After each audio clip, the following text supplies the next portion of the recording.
though? It's because I'm sweet. Yeah, until he takes the first bite and realizes you're like that prophecy, it's sweet to the mouth but bitter in the stomach. Okay. Listen, at least I'm sweet at some point. Okay. Oh boy. I'll take a drink of this maple latte. I just got off of a sugar fast with coffee and feel good. Feel real good. I live a fasted lifestyle, so I don't have to fast. Yeah, I'm super saved. You're absolutely saved. Do you cast out the dirt devils in your house?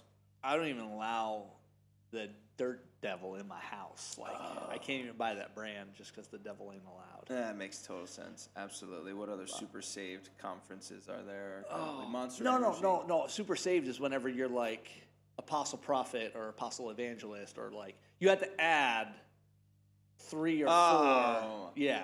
The titles, the names, yes, the brands, the buttons, yeah, badges. The great archbishop. Oh, yes. What about the great archbishop of the 3rd Viscount of Now you're Wales? just getting into the Catholic kind of like. Oh, could really be anything.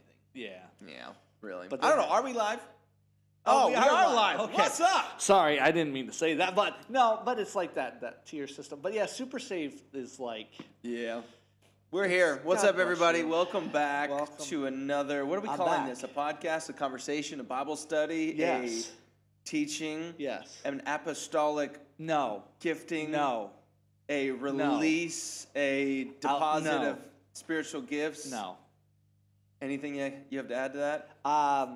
We're just two people talking about John, Jesus.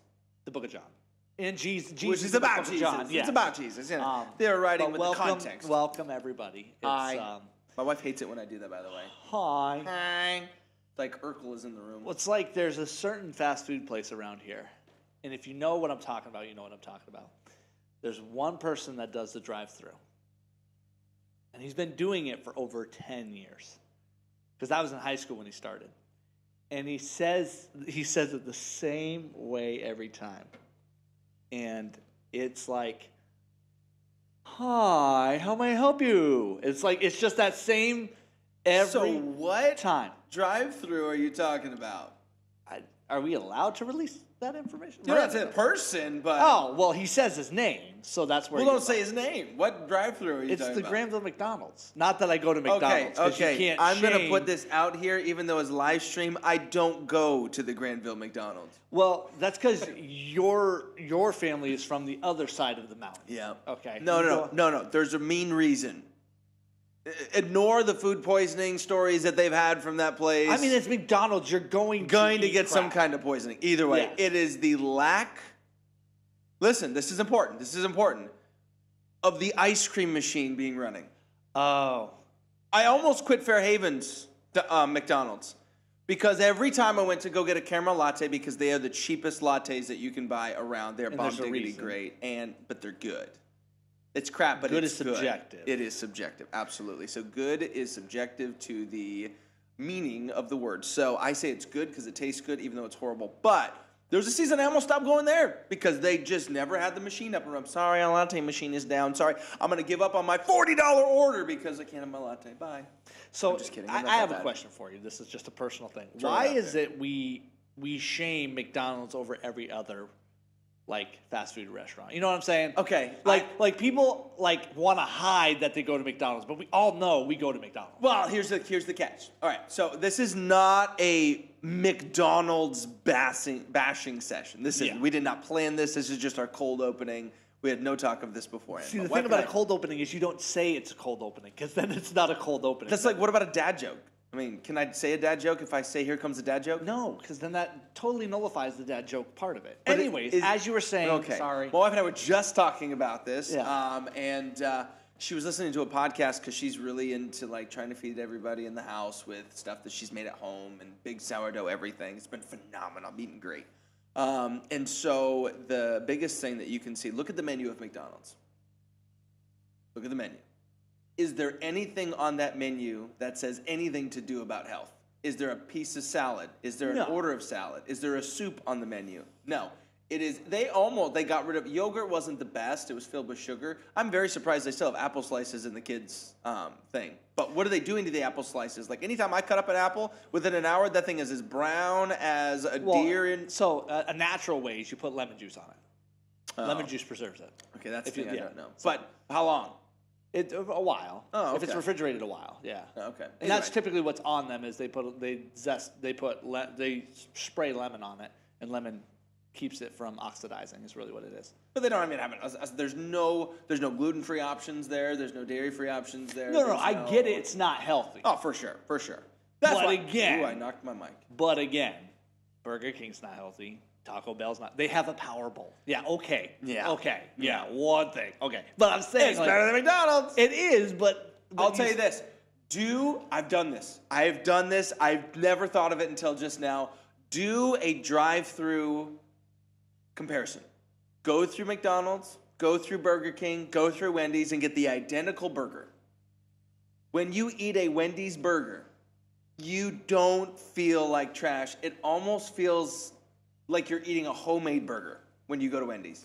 And this video is not sponsored by Wendy's by any means, unless Wendy's wants to. I mean, we'll take royalties. I'll take royalties, but full transparency, I almost never get anything from McDonald's. Like I'll get the kids chicken nuggets and stuff, but I just can't. There's just something about it. And every once in a while I might get something, but for the most part I'm like, nah. I'll wait till I get home and eat beef jerky or something else because I can't. I mean, McChicken is a go-to for me, but if I go there. So see, what you do is you take a McDouble and a McChicken and you put them together. Okay, now that sounds like heaven. Or have you had a McChicken with bacon on it? Or here's another hack. This is the last one. Don't forget the extra. Burger King. I do go to Burger King. I don't mind Burger King. I miss the BK stacker. They have now Baconator. a bacon stacker. What? A Baconator and a stacker in one? 2 quarter-pound patties, 6 pieces of bacon. What you do is, my wife gets the Whopper usually. Okay. So what I do is I order a double Whopper. Okay? We get the burgers in. She opens her box, hands me her burger. I now have 3 patties and 6 slices of bacon. And it's just over 1,000 calories. Stop it. Mention protein. I am going to mention protein. Absolutely. And it's over, I think it's like 120 grams of protein in that sandwich. 48 grams of saturated fat. It's a lot of fat. Like, way too much fat. Keto. High protein, or high fat, high protein. But it's got like 1,200 calories. You know, John Ward, he was just here. He preached an amazing message about fasting. It was phenomenal. We're talking about food and then you go into that. I know, you got to do it. He aims for 1,000 calories a meal. And he's still as fit as he is. That's insane. It's in ratio to what you burn.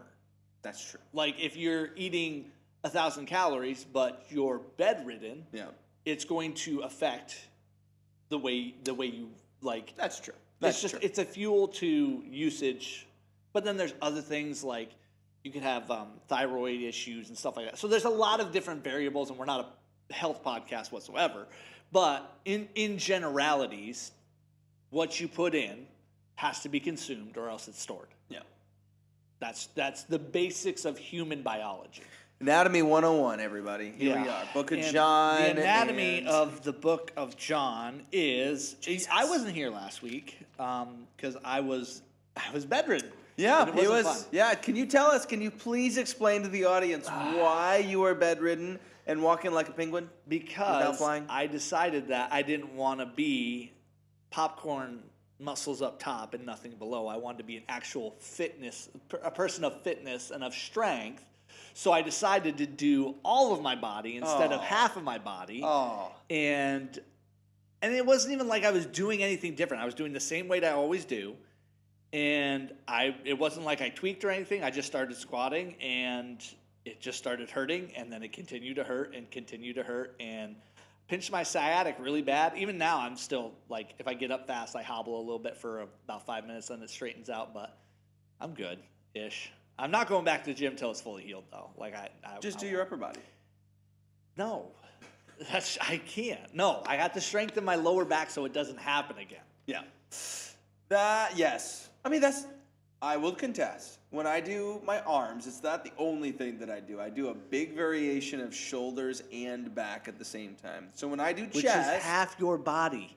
yes, but who needs the other half of the body done if you're gonna be like, I'm not gonna run, I'm gonna fight, not flight.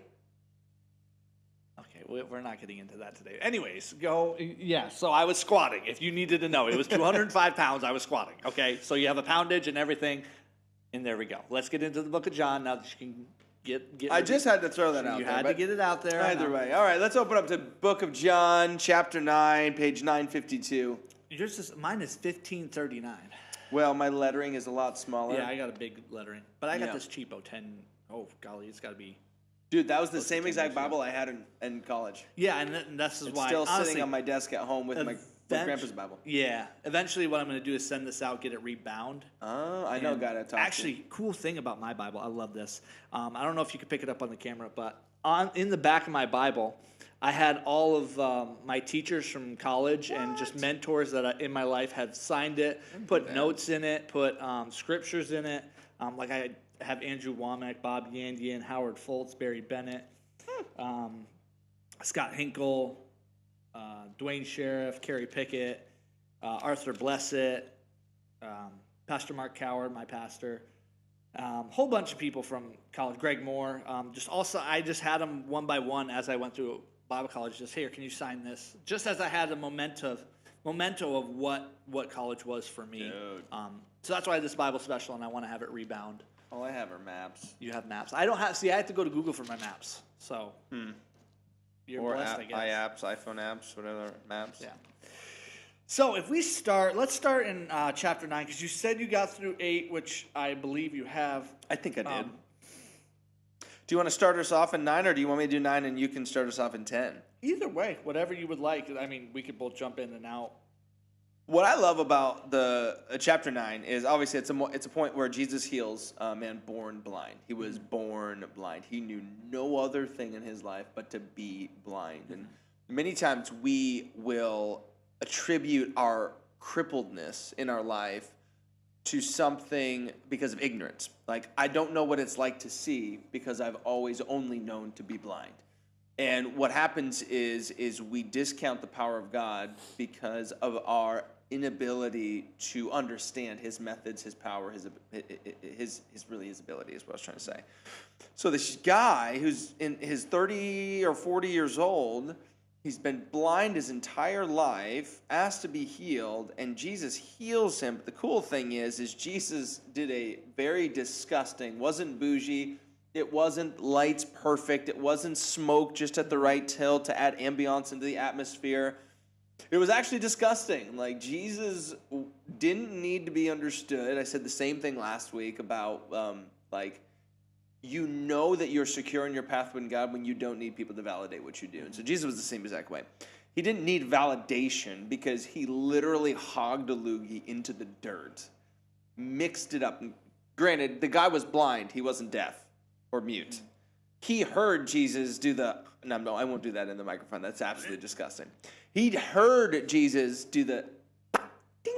He heard the of the actual and mess. they say if you lose a sense, the other senses are heightened to help you. So can you imagine if Jesus had bad breath? What if he had just eaten garlic? Would it have burned his eyes? Fish.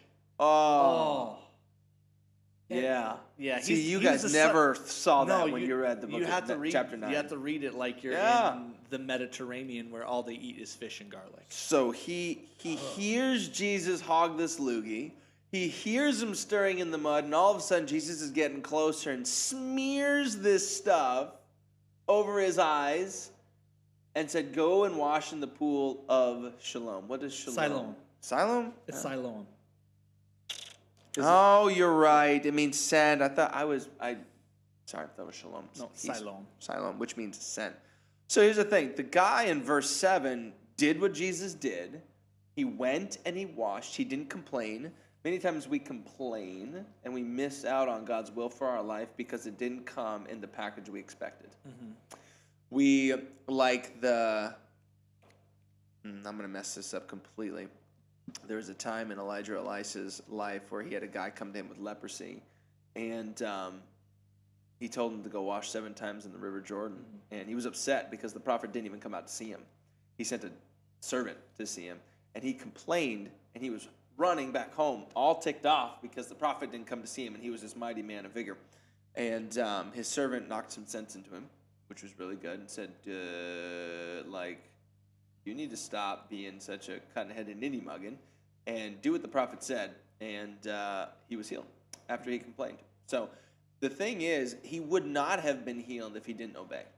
And so many times, even though the vessel that God uses or the method God uses doesn't line up with what we think it should be, our obedience is key to unleashing. It didn't have to be with how pretty it is or how well-mannered it was or how well-versed it was. The power was in the obedience. The power was in the obedience for me to say yes to what he asked me to do, not in how it was delivered to me. And so that's the biggest thing that I take from this. And one thing I also want to point out is really understanding a key verse in this, because there's a key verse in this where the disciples had asked, who sinned, the guy or his parents, to the reason why he was born blind? And Jesus said it wasn't because he sinned or his parents sinned. It was because this was an opportunity for God to show his power. And so many people say that because of this verse, it basically says that God caused him to be blind for this very moment to show his power in the moment. And I would challenge that, because we see in every other area we're about to get into with John 10:10, it says the thief comes to steal, to kill, and destroy. I don't know about you, but 40 years of not being able to see talks a whole lot about stealing, trying to kill his dreams, and destroying his life. And so Jesus came, said, I come to give you life and life more abundantly. And so many times people say that they rely on karma, because that's a big thing in today's day and age, where if I do something bad, I'm going to have something bad happen to me. That's exactly what was happening in this day and age. They were saying, who sinned? Who did the wrong? Why did this happen? And really, it was nothing to do with what the guy did or what his parents did. It had everything to do with just living in a sinful world, being attacked by an enemy, because the enemy was trying to steal, kill, and destroy. But Jesus came, just like he did for this guy, and gave the guy life and life abundantly. Because when you get set free from something as difficult and as crippling as not being able to see, you have no idea what it's like, because you really don't know what you have until it's gone. This guy really didn't know what he had until he could see. And so within his context, it was reversed. It was, oh my gosh, this is amazing. And that's exactly what Jesus does in our life. When we invite Jesus in, he comes to bring life and life more abundantly. We find out with Jesus, it's amazing. And the thing that I just, as I'm reading this and looking at this, the blind man never says anything. He had never said a word. Never asked for it. Never. No, nothing. Really? He was just sitting there. Huh. And that's something that, if you're watching, go and study. Yeah, that is true. I never saw that either. And as I'm just reading, as we're reading, and I'm like, that just popped out to me, that he never said a word. But so many of us are so quick to give our excuses. Yeah. So quick to give our buts. So quick to give our he will nevers. Yeah. That we don't just stay silent. Yeah. And let God do his work. Yeah. Because, and his disciples asked him in verse 2, Rabbi, who sinned, this man or his parents, that he was born blind? The guy could have stood up and like, I poked my eye out when I was 3 years old. Yeah. Or my parents did this, and that's why. Yeah. He said nothing. So true. Then Jesus goes on he actually goes on a mini sermonette and just saying, I have to do the works of my Father. I got to do it. And then all these things. And then one of the 7 I am statements, I am the light of the world. Like, he goes on this mini sermonette, and the guy's just sitting there, speechless. So true. And then he hears all the things happening in the background, and then he gets the mud on his eyes, and Jesus says, go wash in the pool of Siloam. Then it says, so he went and washed and came back seeing. Still not saying anything. And the funny thing is, as you go into this story, what he did say was astronomically amazing. Yeah, as you read, you're like, this guy, He's on fire. he's a preacher. And he's He could be a talking preacher. back to the Pharisees and Sadducees. And he's frustrated because they're coming at Jesus with all this talk without realizing his power.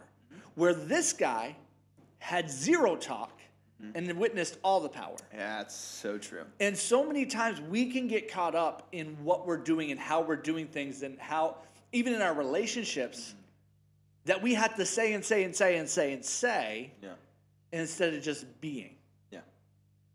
And this man, God is healing, not because he had to tell everybody about it, not because he had to promote himself or get himself closer, or maybe put himself up in a tree like Zacchaeus was, or whatever it may be. He was just there in the presence of God. 100%. And sometimes all you need to do is be in the presence of God, and your miracle will come. Absolutely. And the other thing is, too, like, when it came to Jewish tradition, you never talked back to a religious leader. You wouldn't. No. Because of fear of being expelled from the synagogue. And throughout this encounter that the Pharisees and Sadducees had with this guy who was born blind, they kept saying, how did he heal you? Were you born blind? Talked to the parents and said, yeah, it's our son, but we don't know how he got healed. Talk to him, because they were scared of being kicked out of the synagogue, which is as bad as being just rejected by the nation. highest. Exactly, 100%. It's almost like being You're an outcast by you're everybody. an outcast to everybody. Yeah. And so they were scared. The parents were scared, even though their son had just been able to see them for the first time. Yeah. They were scared to answer the religious leaders. And this guy, who's never seen before, like you said, he hadn't talked until this very moment. He basically says, and I love, and when I listened to this, I listened to the YouVersion Bible app and the NLT. And anytime that I see where he says in verse 27, look, I told you once, didn't you listen? Why do you want to hear it again? Do you want to become his disciples too? It's like this guy was planting truth bombs. And this is what I've talked about with so many people this last week, about how to have gospel conversations in a slick way. I oftentimes will say I'm a pastor to open the door for them to ask me questions. So when you have an encounter with God, you don't have to necessarily be the first one to go out and shout it, because you need to find a crowd that wants to hear it. And so when I talk with somebody at the gym or at a coffee shop or whatever, I'll mention I'm a pastor and say something about the Lord that will intrigue them to ask questions. And this is exactly his encounter with God empowered him to be able to confront unbelieving people who hated Jesus and share them. Like, do you want to become his disciples too? Nobody would have ever said that to him unless they've had an encounter with God that superseded their authority to kick them out of the synagogue. And I think another thing to just note here is the reason why he was so bold with them is because he wasn't allowed in the temple anyways. Yeah. If I'm from what I can understand from Jewish culture, in that time was if you had any type of disability, you were cast out anyways.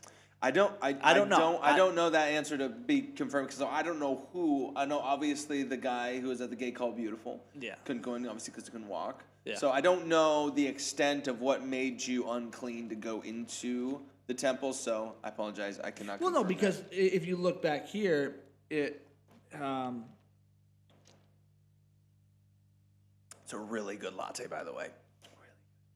that's why. Never mind. Okay, but either way, it's not. I mean, it could be valid. But either way, it's like, what did he have to lose? Yeah. What did he have to lose? Yeah. He'd never seen it before. He'd never seen it. He'd never experienced it. Maybe he heard it, but it's like, what does he have to lose? Yeah. And so many of us can take that same principle when it comes to our faith. What do we have to lose? Oh, that's so good. What do we have to lose? A friend? They weren't a friend in the first place. Yeah. And the other thing is the other thing that for me, when I'm going through a difficult time or a difficult season, what I have to do is the first thing I do whenever I'm going through something hard or I'm in an issue where it's pressing, is I have to zoom out and say, okay, in 30 years, will this matter? Probably not. The second thing I do is if somebody's coming after me or I'm facing something that it's going to take a lot out of me, I have to stop myself and say, can it take my faith? Can it take my family? Can it even if it takes my life, I'm still going to heaven. I'm still going to see Jesus. So what does it matter? So I owe X amount of dollars to whoever. They can't take my salvation. I am, whatever you want to fill in the blank, whatever your opposition is, what do you have to lose? Yeah. Because you can't lose anything. Because death has been defeated. Absolutely. The grave has been defeated. And it does not matter. Jesus said it this way: why fear those who can harm your body but can't touch your soul? Exactly. And You're the one who has the ability to take both. and who has the ability to do that. And it's like, there's so much in me, like, to want to get people, to stress people enough, like, focus on him. Yeah. Have relationship with him. Before you have relationship with your wife or husband, before you have relationship with your kids, before you go to your job. That's why we're big proponents of waking up early and studying and praying and walking with God in the morning, because it's showing God, I'm here for you first. And the last thing you do during the day is you pray. Yeah. And having that book endings of it reminds you it's going to be okay. Yeah. It's going to be fine. Because in the end, I'm going to see my Savior face to face. That's right. And I'm not going to have to hide my insecurities. I'm not going to have to ask for anything more. I'm not going to have to strive to make anything better. He's going to accept me for who I am because I am the resurrected body. That's perfect. Yeah. And I mean, I'm just going to go into chapter 10 real quick, because to kind of go, or unless you wanted to do something, do you want to go anything else? Kill a stink bug. Oh, get him. I hate him. Got him. Okay. Phew. We have something coming this week, We're hopefully, saved. to get rid of Bugs. the bug scenario. Sean almost got kamikaze dive bombed by a hornet right in the was face. bad. It was 2 inches from his eyes. He screamed like a girl. It was I great. did. I don't like bees. I don't like wasps. I don't anything that can bite me, sting me, poke me, prod me. I don't like it. Oh, that smells awful. That is a really bad That smell. smells awful. Stink bug. Oh, it's a good thing smell doesn't go through podcast. Ugh, that stunk. Okay, I'm just gonna. That was a big one too. Okay. All right, so where were we at? 10 or are we I'm still at 10, 9? but I'm just trying to. Okay, get some Just coffee. sniff on the my- coffee. Take a sip. Oh my gosh! I'm sorry. That's pungent. I'm gonna while you're reading that, I'm gonna get online and see who's all on so we can say Oh, you hi. do that? Okay, yeah. I'll do Because that, it's gonna take me a minute to get over that. That's the one. It's like some people with skunk. I can't. I don't mind skunk, but that I can't. Stink bug. Anyways, okay. Chapter 10. This is what I want to say to kind of go off of what I was saying about Jesus and nothing else. It goes on in chapter 10. He's talking about another one of his I am statements is in verse 7. I am the door of the sheep. What he's saying is in chapter 10, he's talking about how he is the gate to the sheep, and he is the shepherd of the sheep. And what he's saying in that moment is he's trying to get people to realize that he is the only way in and out, and he is the one leading people in. And in verse 3, it says this: to him the doorkeeper opens, and the sheep hear his voice. The sheep are representative of the church, the believers in Jesus Christ. They hear his voice. This is important. And he calls his own sheep by name and leads them out. What God is trying to say, what Jesus is trying to say in this moment, it's personal. You're part of the sheepfold, but I call you by name.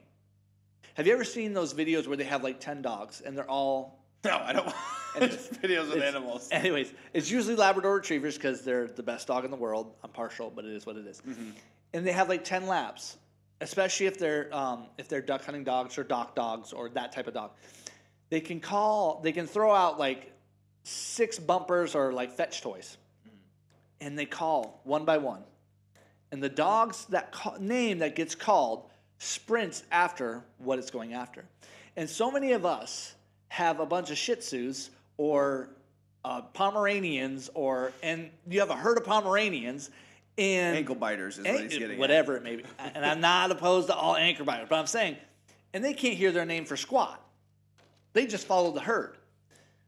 But They sound like the youngest. I don't even know. That doesn't even make sense. Anyways. It was Sorry. Anyways. But what God is trying to say is like, I am calling each one of you by name. Amen. By name. And you come in and out, and you go and do what I've called you to do by name. It's not I've called all of the church to the same thing. Overarching, yes. We're all supposed to make Jesus known, populate heaven, and just absolutely plunder hell. But individually, God is saying each one of you have a name, each one of you have a value, each one of you have a calling, each one of you have something that I've placed on the inside of you. And it's a very personal relationship. Absolutely. Because if it's just a group relationship, then wherever the church goes, you go. And sometimes churches don't go where Jesus wants them to go. And sometimes they correct it, sometimes they don't, whatever it may be. But if you have a personal relationship with Jesus, it doesn't matter if the church goes left or right. You and Jesus are the foundation where you build off of going to church, where you build off of relationships with others, where you build off of all these other things. So he's calling us by name, individually, before he calls us corporately. Absolutely. And that, I believe, is what gave Stephen, the first martyr that we find in the book of Acts, first martyr in history, past Jesus, in the church, was that he didn't lay down his life because he first went to a church board meeting and said, guys, I'm going to do this for the church. He didn't do that. It was based on his relationship with God because he was defending what he loved. Mm-hmm. And if you, like, people will stand up and defend a church if they love the church. But you'll defend your wife, love your wife, defend your kids, you love your kids. But a lot of times if we hear someone talking bad about Jesus, do we love him enough to defend him? And again, Jesus doesn't need defense. He's a big boy, he can handle himself. But I oftentimes will try and, depending on the situation, like there was this one instance, I didn't say anything, but at the hockey game, there's this young man who was defying his mom. This last week, went to a hockey game, had my 8-year-old daughter with me, and this young man, probably, 14, 15 years old, kept cussing. And his mom kept yelling at him to stop because I turned around and looked at him, but he ignored me, and his mom saw me, and so she kept telling him to stop. And so finally, I kept turning around and just looking at him. I just gave him a look, and then finally he ended up stopping. But it was just like, it was not for the sake of God, I guess at that point. It was like for the sake of my daughter. But if she wasn't there, would I have done it? Probably not. But I loved her enough to try and cover her ears and defend her in that point. And so it's the same concept. If we love Christ, and if somebody does something to offend him, it boils my blood. It really boils my blood. And I don't remember any instances in general, other than personal conversations that I don't need to share here with individuals, that didn't always blame God for what happened in their life. And it is just bad theology. And so I don't get mad at the person at that point. It's just ignorant. That's all it is. I was having a conversation the other day, and the individual had said something about someone, and I was like, oh, they're just ignorant. They're just ignorant. They're not stupid. They're just ignorant. Maybe you call it stupidity. I don't know. But I mean, I love ignorant because it just means they don't know. Yeah. Like it's just they don't That's know. all it is. And it's and we said this all in our men's group this morning. Mm-hmm. It's just like we are called. Like if we want the world to change, we need to show the world a better option. Yeah. I mean, Tweet that. Yeah, and like I'm preaching in 2 weeks, and I was prepping the message yesterday, and it was just like, there's so much in this world that we see, and I don't know if it's a world. I'm just gonna say in our country's context, like, of having that honor, and I don't want to preach all of it now, but like, honor is something that is so powerful. Yeah. That it will get you raises. It will get you promotions, even if you're not even qualified for it. Like, honor can bring you places that you end up being there and you're like, how did I get here? Yeah. Because you honored. Because just like in John, like, there's other sheep in that fold that have a name just like you. What makes you better than the other sheep. Yeah. And it's like it's coming back to Jesus. Yes, he has a personal relationship with you. And he has a personal relationship with somebody else. He's a lot better capacity than we And That's not he's bad. called us to. That was horrible. do. I didn't say it was a But dad joke. I'll give it to you. It was good, but it was the dad joke. Shoot. Sorry, I lost you. But it's like we're so good at honoring God.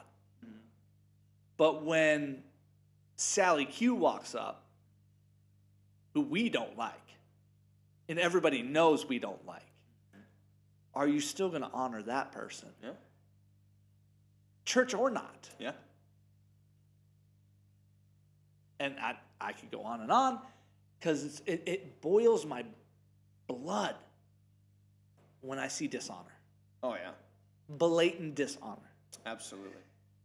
Even if it's like you don't like the person or don't like what they're doing, you can still honor them that they are a life that Jesus died for. Yeah.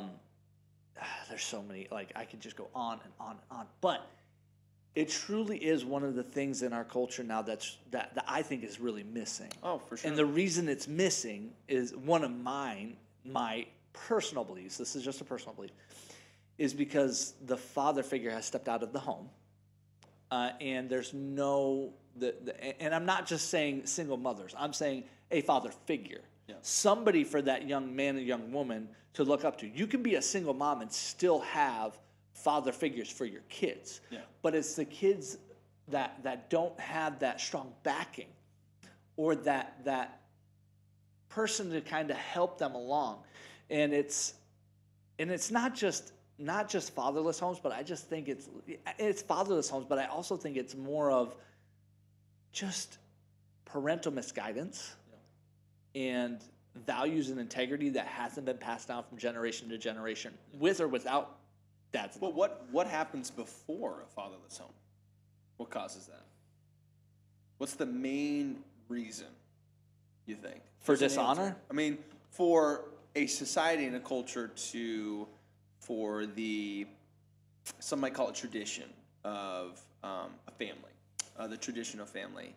Like, what has led to the degradation of that? I 100% believe that we've lost the value of human life. Yep. We've lost the value of looking at somebody and saying, you're valuable no matter what you believe. I got so many questions with that. What? Because I'm going to bounce this too. Go ahead. Because I think the value of others gets diminished when I'm going to say this right. I agree, because the Bible says in the end times, the love for many will wax cold. We call good evil, evil good. I feel like the reason why our love for others wax cold, because we have fallen so in love with ourselves. And it's just literally just pride, the very reason why Satan was kicked out of heaven. It's like the choice that I'm making is because I just need to be happy, quote unquote. Well, your happy choice hurts everybody around you, type thing. And it is a lack of love for others, because it is like the Bible says, don't think of yourself more highly than you ought. That's So that's where that's the basis of sure. we don't value other people because we value ourselves too much. For sure. But then there's the other side where there's other people who just value other people more than themselves. That's true. I mean, there's a balance there. There's a balance. Like, you have to take care of yourself. You have to honor and love yourself, but you don't love yourself to the point of you're the only one who benefits. Yeah. It's a and, not a or. Yeah. It's I love other people and myself. Absolutely. Because God says, or not God, in the Bible it says, you shall love your neighbor as yourself. God said it. You shall love your neighbor as yourself. Yep. And I think in culture we've gotten good at loving our neighbor and loving ourselves, but not loving our neighbor as ourselves. Yeah. That makes sense. Like, we're good at either loving people or loving ourselves. Yeah. And not loving others as we love ourselves. Yeah. Because if that's the premise of what's the honor that's gone downhill, if that's the premise, then we have to go back and say, okay, if I loved other people like I love myself, how much better would our world be? Because if we love ourselves so much, if we love other people with that same love, how much more honor? Yeah. How much more integrity? Integrity? 100%. Most people don't even know how to spell integrity, What? let alone walk it out. CPR, can't even spell it. Oh my gosh, 911, don't even know the number. Yeah. Is that Dr. Doolittle? It's Dr. Doolittle. No, that must have been. Either way. I want to just say hi to everybody real quick. Go ahead. What up, Jess? What up, Ma? What up, June? What up, Bridget? Or Shawn would say Bridget. What up, Nate We don't need to Jibo? What up, Tanya? What up, Adirondack Homestead, Nicole, and Leon? And it says there's other people, but it ain't saying, like, who? Hey-o! No, I just got dive bombed. Oh, it's not the bet, but I don't, you don't have to be. scream. Get it! Got it. Whew.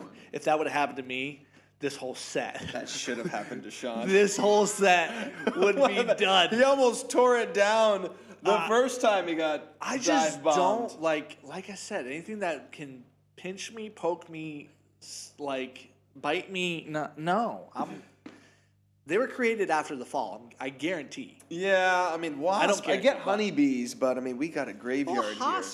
Wasps can pollinate, but they're pretty much just. They're evil. Thank you, Miranda's in the back yelling evil. Well, what's up, guys? Thank you so very much for being on here. We ain't done. We're not. We are literally in John 10. We're going to get through John 10 today. Sorry. Keep knocking this microphone now that it's in front of me. Man. I have so many favorite scriptures in John 10:10, and even one was mentioned this morning. John 10:10, sorry. Oh, sorry.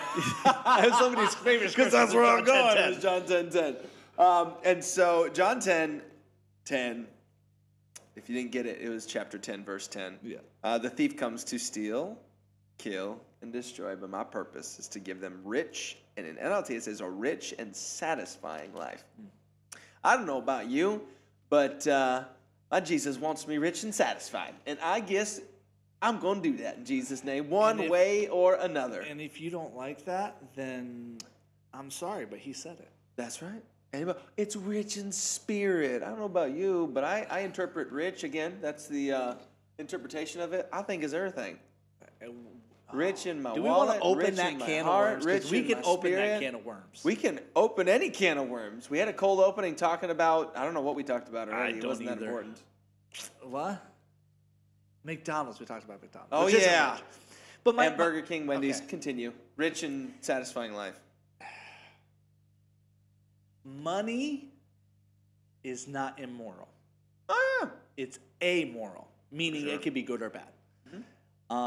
It's what you do. It can be used for It can good be or used bad. for. Yeah. Not it is good or bad. It can be used for good or bad. Just like a firearm, just like a bow and arrow, just like a knife. It can be used for good or evil. Yeah, and it's just it's another thing that boils my blood, but I'm trying Let's not stay to on the money. We don't need to turn No, this into a conservative podcast. I wasn't going down that road. I was going to stay on the money, but it's like we think that if somebody has money, they got it in a corrupt way, or they don't deserve that, or recently. So here's the thing. I had a buddy. Anyways, we went out for his birthday this last week, and we went to a golf simulator, and then we went to a casino. Now, if this is going to ruffle your feathers, it is what it is. I have a different interpretation of it. For me, it's just like going to the movies. You insert money and you have fun. It's an entertainment. Yeah. I don't have a problem with it. My buddy puts money in the machine, loses it all, goes to a different casino, gets a free voucher because it was his birthday, wins $5,000. Hot dang. Now, do I look at him differently because he has $5,000 extra dollars? Can I be really honest? Part of me's like, bro, send 1,000 my way. Like, honestly, because it's like good for him. Yeah. But then why didn't that happen for me? But at the same token, I have to be okay and be content with all things and not looking for the gambling to get rich. Like that, yeah. God specifically says, don't try to get rich quick because it'll ruin you if it happens. But what in that moment it was, listen, I may not have that extra 5,000, but I have eternity sealed. Absolutely. And I can have a rich spirit and a rich bank account, and it's not going to hurt me. Yeah. But if you solely look for the riches of Christianity in the physical realm, and you don't truly enjoy the riches of the spiritual blessings you have, it will destroy you. Absolutely. It's a marrying of Philippians chapter 4 and Philippians chapter 3. Philippians chapter 4 says, I have learned the secret of life, Paul said, to be content. I've lived with an empty stomach and a full one, but I have learned to live content. Then in chapter 3, he says, I press on. I press on. I press on. I am content where I am, but I press on. There's always more in store. There's always more. And that's where, if we don't learn how to live content and we try and press on, it's never going to be enough. So living this life of pressing on, you first need to start with contentment. Because if you live content with where you're at right now, because even Stephen Furtick said this way, I've said this many different times, his son asked him, is making $50,000 a lot of money? And he said, yeah, until you make it. Is $100,000 a lot of money? Yeah, until you make it. There's never going to be enough. And so you got to live content with the 50, content with the 30, content with the 70, whatever it may be, but you press on. I can guarantee you, as a staff member of this church, you don't want to stay where you're at salary-wise. I mean, you'd be content probably. Yeah, and that's the thing is it's not. So if we get so fixated on money, whether it's trying to get more or bashing people who have more, content is also a place to be. Like, I'm content with people having millions. Yeah. And I'm content with people living off of 40. When you judge other people for what they do or don't have, it exposes a poverty mentality in your own heart. Way to just expose me there.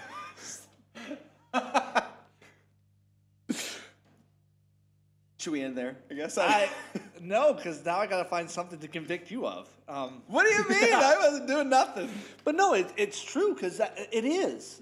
And that's something that, like, as you said, it convicted me. Because you look at people differently, and it doesn't, like, okay, so are we going to look at people who have 7 kids versus the ones who have none as different, like, levels of maturity? Yeah. Are we going to look at the people who walk in with a cane or are people who run in with 6-pack abs and muscles not like yours? Yeah. Are we, like, where do we stop judging people? Yeah. It's very true. And I posted it on my actual Facebook page and Instagram the other day. It was a video that Leon Gorin had sent me. I beat a brother, and it was about a pastor who was giving an example of, like, he hates it. And it was more of a joke, but also a life lesson at the same time. He's just like, when people say I'm not going to church anymore because it's just filled with a bunch of hypocrites. He's just like, okay, that's almost like saying you can't go to the gym because there's fat people there. It's like, there's people that are overweight. There are people that are okay shaped. There are people that are fit and ready to go. The gym is for everybody. No, and then there's meatheads. And then there's people who try and do leg day and don't. And those who only do arms day. But it's the same concept for church. It's for every person in every walk of life.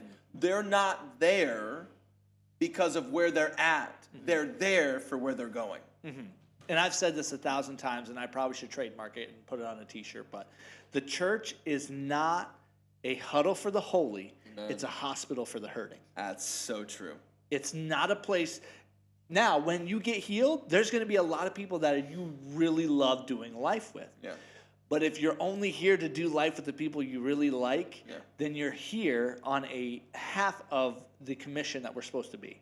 We're supposed to come together and be part of the sheep that Jesus is a shepherd of, but also be there for those who are just coming in, who maybe haven't been sheared in a while, who maybe have a broken leg spiritually, where they haven't fully healed. Maybe we're supposed to be those sheep that let them get to the middle of the herd and be protected from the outside circumstances and allow them the time they need to heal. While Jesus, the ultimate shepherd, takes them, tends to them, cares for them with the protection of the other sheep around him. Yes.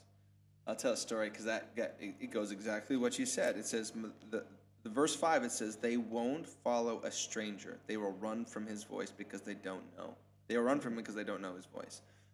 The closer we get to Jesus, the more in tune we are with his voice, which means by nature we will become more in tune to what his voice isn't. So a lot of times the world will tell you, or religion will tell you, you need to do this, that. When in reality, Jesus said, just learn my voice. Because when you listen to my voice, the voice of the stranger, you will not hear and you will not follow. Bill Johnson has the example of this, basically, because many times what happens when people start telling you their story or you start hearing about them, there's this opportunity for this voice to come in and start prejudging them or be like, oh, I better put my guard up for this person, or we start thinking of them differently, or if someone comes to you and says, well, did you hear what happened to blah, blah, blah, or this and that and that? Solomon says it this way. He's just like, an accuser always sounds right until the cross-examination begins. And so it always is great, or you always sound convinced when you hear one side of the story until you hear the other. And so within that fact, so we need to watch ourselves when it comes to listen to the voice of God. When someone's sharing themselves, look at them with the eyes of Christ to know the whole story, to have compassion, to see him as sheep without a shepherd. Bill Johnson said it this way I know we're getting late, it's 49 right now, the big thing that I love about this story was Bill Johnson was at a camp meeting. I don't know where exactly it was. It was a revival meeting or whatever, but there was many other big speakers there. He was one of them. And during worship, he's really used to people being extremely Pentecostal in their worship, but he said, there's this one lady. And he stopped right there. There's this one lady. We all know that one. At this specific Not this church. meeting, This church doesn't have one. Absolutely phenomenal. We don't have one. We don't have one at all. No. But this meeting, he was saying, there was this one lady that really started to get under his skin, and it was like she was going after it. And he was like, I was really trying my best to get into the presence of God and focus on him, but I just couldn't because this lady just kept doing it. And so doing her thing, whatever it may be. And so he really started to judge her and get upset at her because she was ruining his experience at this meeting. Great worship, great, awesome. They got through the message that night. And one of the other guest speakers, it wasn't Catherine Kuhlman, there was another, it was Heidi Baker, that's what it was. Mm-hmm. Heidi Baker came up to Bill Johnson and pointed at that same lady he was getting so mad at and said, can you believe it? This is just amazing. Isn't it just wonderful what God does? And he's in his mind, he's thinking, what? Like, this lady's really annoying me and she's crazy type thing. He didn't say that, but he was much better at telling the story. Then he starts weeping because Heidi Baker said she spent 30 years in the adult film industry. Now radically she was on drugs, alcoholic, and everything, and now she is set free. She got saved during this camp revival, and now she is just free indeed. And he's like, you've got to be kidding me. Mm-hmm. He prejudged somebody because she was doing something that was whatever to him. Mm-hmm. He had no idea the behind-the-scenes story of what she truly was set free from. Mm-hmm. It almost is a moment of Micah and, not Michael, Michael. What was Saul's daughter that David married? Oh, not Micah, not Leah Michael. And Rachel? No, that's totally different. It was Jacob. Yeah. It was Saul's daughter that David had married. When they got the Ark of the Covenant back, he came dancing in just his underwear, basically. Yeah. He had took off his king's robe to signify that he was king. Mm-hmm. And so he was signifying that in the moment, the true king is coming into, and it was the Ark of it carried the presence of God. Mm-hmm. The true king is coming in. I'm taking off my royal priestly robes, my kingship robes, my robes of distinction. Mm-hmm. And I'm going to dance before him. And he was undignified. And his wife, I think it was Michael, I'm really probably going to mess this up, but she got mad at him because he took off his royal robes, because he was worshiping God undignified. Mm-hmm. That again points back to the same point of when we need to be understood by society, by others, we are limiting and forfeiting an area of worship that God desires. Thief comes to steal, kill, and destroy. One thing I'll just tag on real quick. Like you said in verse 5, no means follow a stranger, but will flee from him, for they do not know the voice of a stranger. How many of us have been to an amusement park and we can hear 1,000 kids yelling for mom and dad? Yeah. Mom, dad, and we don't bat an eye. Yeah. But when our children say mom or dad, they could be 100 yards further, but we're going to hear them. Why? Because they've spent time with us and walked with us. If you want to hear the voice of Jesus, if you want to hear the voice of God, spend time with him.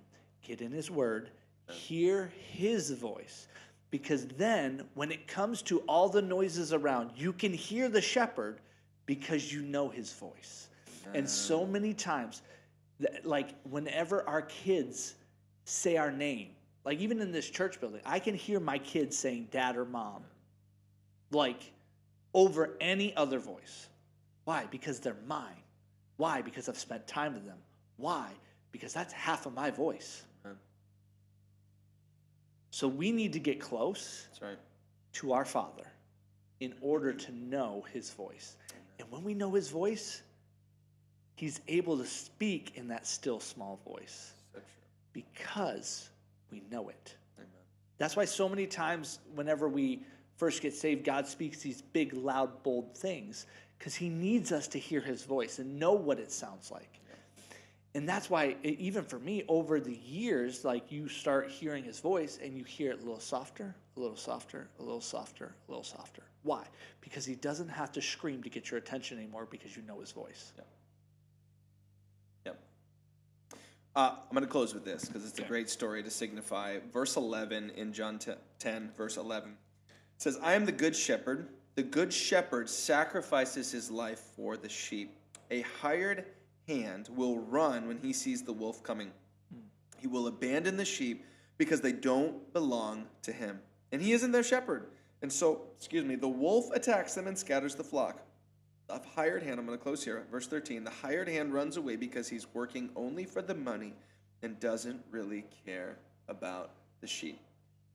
I've been to a couple ARC conferences, and there's a main theme for a couple different people about amusement parks. I don't know what it is about amusement parks, but and I'm going to tell the story in my shoes so you guys can get the context of it. How many of you, I have 5 children, 4 of my own and a foster daughter. 5 kids, you have 3, 1 more on the way.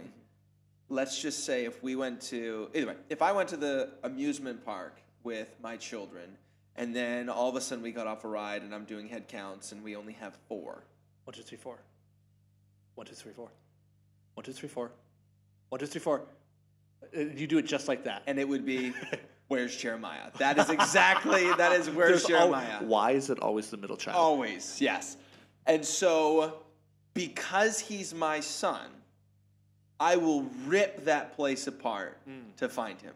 I will turn over every trash can, every bush, every person, every bag, every bathroom, call every person I can to find my child. I won't just be like, oh, we have 4 more.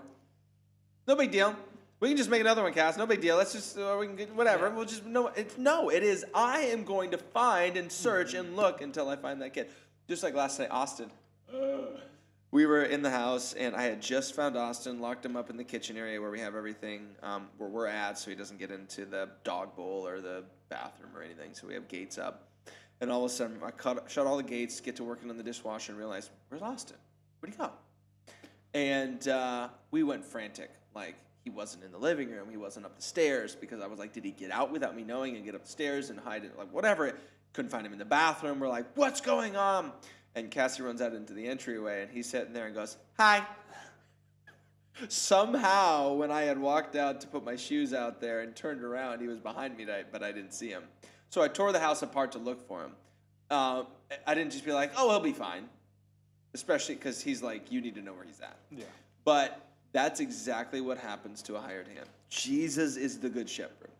No matter how hard someone tries to run away from him, no matter how far, no matter if you're a prodigal, no matter if you're lost, he's coming after you because he's not a hired shepherd.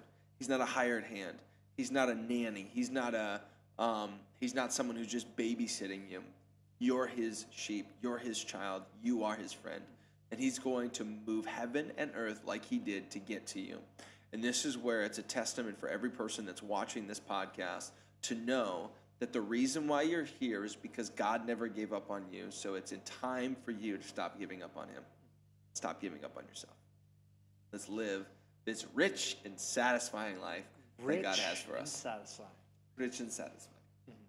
Well, we should You can probably close wrap house. it up. Yeah, we should. But it's been fun. Like, I really love being able to have these conversations and just help people see. Because really, what this is we're just sharing what we see, so you know what to look for. And Exactly. and I think for us, what we're trying to get all of us to see is that God's word is so much bigger. Yeah. Like, even when we're just sitting here today, God reveals something that I've read John a lot, and I didn't see it till just now. And he wants to do that with you every single day. So true. And if we're diligent on how, it's not so much, and I don't want to say it's not how you read your Bible, but it's at least you're reading your Bible. Mm-hmm. Like, get into it and allow God to speak. Because sometimes it's not a plan that we have to study. You have to study the word. But sometimes it's not about like, okay, I have to follow this specific study pattern. Sometimes just getting in there and say, God, what are you saying? Yeah. And if we continue to do that, we're going to keep seeing God move in big ways. If you would drop in the comments where you're reading, what you're reading, how you're reading, and please send us questions, because we don't want to just talk at you. We want to talk with you. And we want to hear what you have to say and what things that are tripping you up, maybe some words or some verses that you're like, I need some help with this. Yep. We're here to help with it, whatever we can. But ultimately, this is our playbook. This is what we live by because he's filled in this book. Amen. Amen. Amen. Well, guys, thank you so very much for watching this. Please like, comment, share it, get the word out as best as possible. I mean, we're really doing this as an opportunity to go deeper and just spend time with you.